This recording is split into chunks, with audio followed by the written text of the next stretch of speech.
Friends, good morning. আরো একটা নতুন শীতের সকালে তোমাদেরকে অনেক অনেক শুভেচ্ছা ও ভালোবাসা। ঘড়িতে বাজে 10টা 20।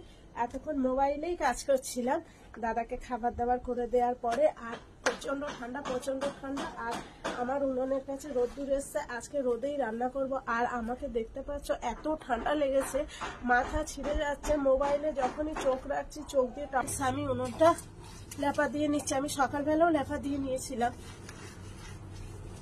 দাদাকে হচ্ছে গিয়ে রাতে ভাত আর তরকারি ছিল, গরম করে দিয়েছি। এখন না 2-3 দিন ধরে এরকমই হচ্ছে। সকালবেলাটা আমি আর রান্না মানে রাত্রিরে গরম ভাতটা রেখে দিচ্ছি ফ্রিজের বাইরে, তরকারিটা ফ্রিজে রাখি,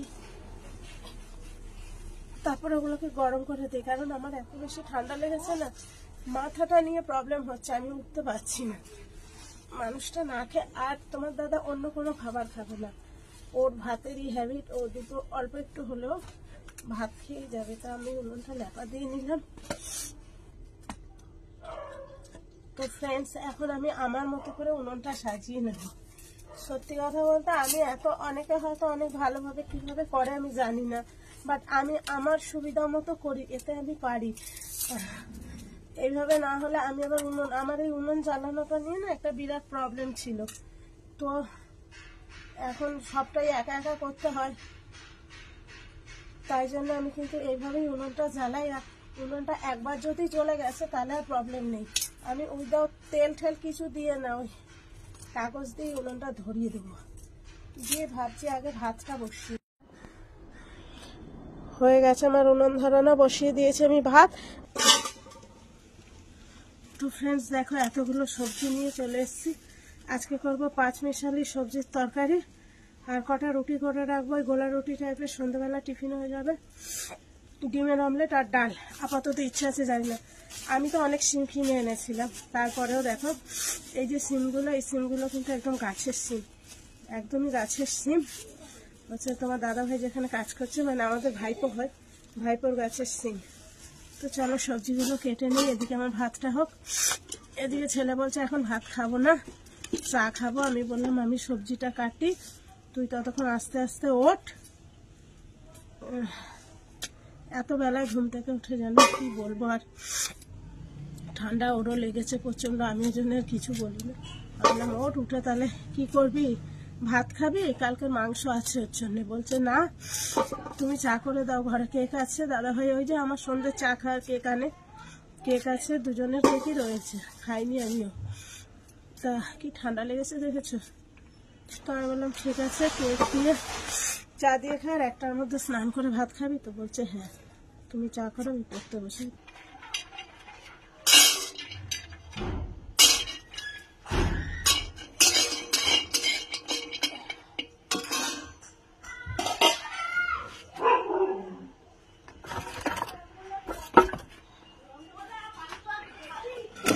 তেলও কাটা নেই। আমি বলেছিলাম আমি বাইরে রান্না করতে আসি, মানে আমার এটাই সংসার,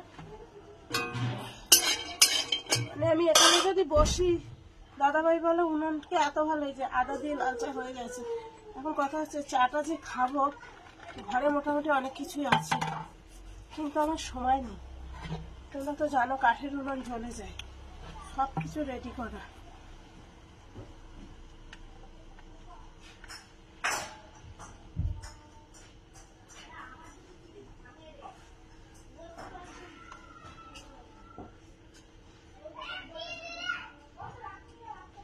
আমার সঞ্চয় এটা আবার আলাদা রাখবো, আমি পুরো ঢালি না, কিছুটা আলাদা একটা জায়গায় রাখি। যখন আমার খুব সমস্যা হয় বা হট করে দেখলাম তেলটা নেই, তেলটা আনতে ভুলে গেছি, তখন আমি এখান দিয়ে নিয়ে রান্না করি। তো বন্ধুরা সময় নেই গো, 2-1 দিন ভাত খেয়েছি, শরীরটা কি ভালো লাগছিল। আজকে সময়ই হচ্ছে না খাওয়া।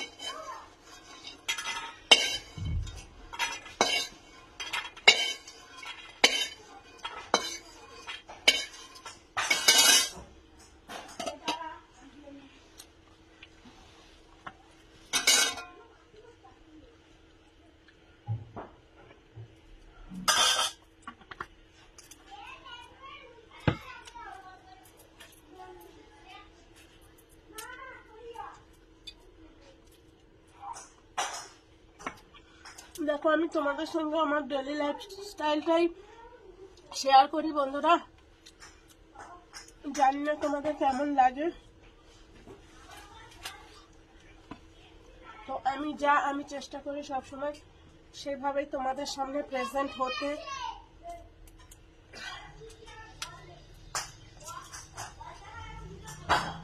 এতটাই মানে হুপার করে আমাকে কাজ করতে হয়,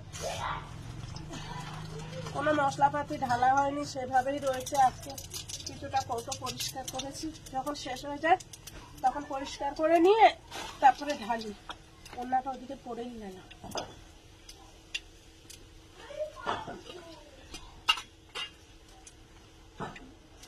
চা এরকম করে করে সবসময় ঠান্ডা হয়।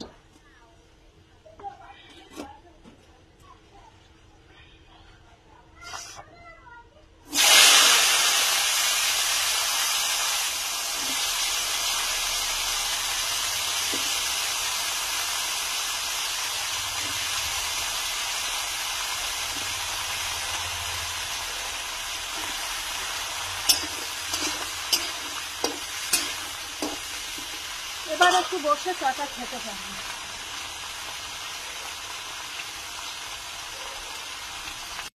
রেডি আমার পাঁচমিশালি সবজি তরকারি। বড়িগুলো জানি না, এই যে ওপরে দিয়েছি, অনেকক্ষণ আগেই দিয়েছি। এবার ডালটা করবো পুরো প্লেন মিশে পেঁয়াজ দিয়ে প্লেন ডাল করবো।